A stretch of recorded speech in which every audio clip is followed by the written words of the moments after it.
আমাদের জেনে রাখা দরকার, এই সোনার বাংলাদেশ এই পৃথিবীতে একটাই আছে। বিশ্বের ক্ষমতাধর রাষ্ট্রগুলো এই পৃথিবীতে তাদের শক্তি দেখানোর জন্য আমার সোনার বাংলাকে বারবার ইউজ করতে চায়। তাদের জেনে রাখা দরকার, আমরা 1952 এই বাংলার জন্য রক্ত দিয়েছি। তাদের জেনে রাখা দরকার, আমরা 1971 এই বাংলার জমিন টাকা দিয়ে কেনা হয় নাই, রক্ত দিয়ে কেনা হয়েছে। আজকেও যদি এই বাংলায় চোখ তোলে, আমরা ওই চোখ উপড়ে নেওয়ার জন্য 1000 টন রক্ত দিতে রাজি আছি।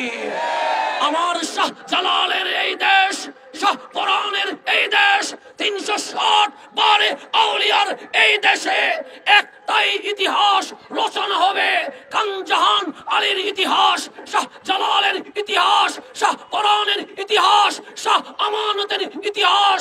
এই রাষ্ট্রের মানুষের অধিকার বাস্তবায়নে আহলে সুন্নাত ওয়াল জামাত হাসতে হাসতে রক্ত দিতে প্রস্তুত আছে।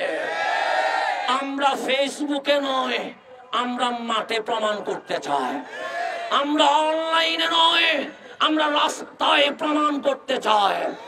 আজকে যেই হানাহানি এই জমিনে প্রতিষ্ঠিত হয়েছে, আমরা একটা শব্দের সাথে পরিচিত, তার নাম বৈষম্য বিরোধী। শব্দ যেমন, আমরা তার কাজ বাস্তবায়ন চাই। ঠিক একইভাবে চট্টগ্রামের জমিনে আমার ভাই অ্যাডভোকেট সাইফুল ইসলামকে যারা জবে করে হত্যা করেছে, তাদের প্রকাশ্যে ফাঁসির ব্যবস্থা করতে হবে। একইভাবে চট্টগ্রামের মসজিদে যারা পাথর মেরেছে, তাদেরকে বিচারের আওতায় আনতে হবে। একইভাবে যারা মুর্শিদপুরে আগুন দিয়েছে, তাদেরকেও বিচারের আওতায় আনতে হবে। তারা এই বাংলায় সাম্প্রদায়িক দাঙ্গা হাঙ্গামা প্রতিষ্ঠিত করেছে, তাদের চিহ্নিত করতে হবে। কারা ধর্মে ধর্মে মারামারি সৃষ্টি করেছে, তাদেরকে জাতির সামনে চিহ্নিত করতে হবে। যারা আজ এই বাংলার জমিনে সাম্প্রদায়িক দাঙ্গামা সৃষ্টি করেছে, 2024 সালে বাংলার রাজাকার হিসেবে ঘোষণা করা হোক।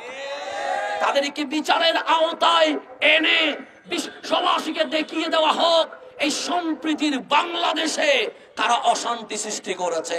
তাই আমরা আহলে সুন্নাত ওয়াল জামাত, এই দেশ যেমন আমাদের হাতে নিরাপদ, ঠিক এই দেশকে অশান্ত করতে চাইলে আমরা শান্ত করার জন্য ইমাম হুসাইনের মতো রক্ত দিতে রাজি আছি। আমি দেশবাসীর প্রতি অনুরোধ করব, আমার এই সোনার বাংলাদেশ রক্ষার দায়িত্ব আমাদের। আমার কামলিওয়ালা নবী আমাদেরকে শিখিয়ে দিয়েছে, হব্বুল ওয়াতান মিনাল ঈমান। সুতরাং দেশ প্রেমী ঈমানের অংশ। যেই আমার এই দেশের দিকে আঙ্গুল তুলবে, আমরা ওই আঙ্গুল ভেঙে ফেলবো। যে সাহস দেখাবে, আমরা ওই সাহস চুরমার করে দেব। এই দেশের জন্য আবারও যদি রক্তের প্রয়োজন হয়, আহলে সুন্নাত ওয়াল জামাত প্রস্তুত আছে। আমি সকলকে ধন্যবাদ জানিয়ে এখানেই শেষ করছি। আসসালামু আলাইকুম ওয়া রাহমাতুল্লাহ।